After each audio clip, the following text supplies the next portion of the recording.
13 নৱেম্বৰ অসমৰ মছলপুৰৰ মাটিয়ে সেইদিনা ইতিহাসৰ এবাৰ নতুন অধ্যায় দেখিলে।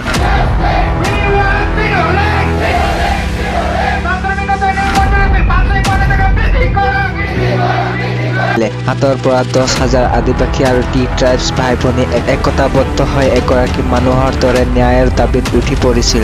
ই সাধাৰণ দাবী নাছিল, ই আছিল বহু দশক ধৰি পকাই থকা অন্যায়ৰ বিৰুদ্ধৰ গৰ্জন।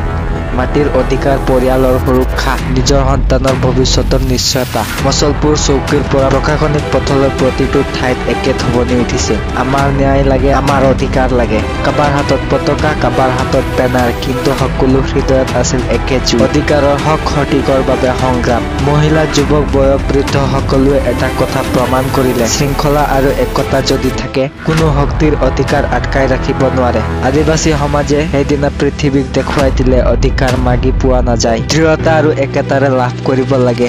মছলপুৰৰ আন্দোলন ই কেৱল সেইদিনাৰ আন্দোলন নহয়, ই ভৱিষ্যতৰ আশা, এটা নতুন পথৰ সূচনা।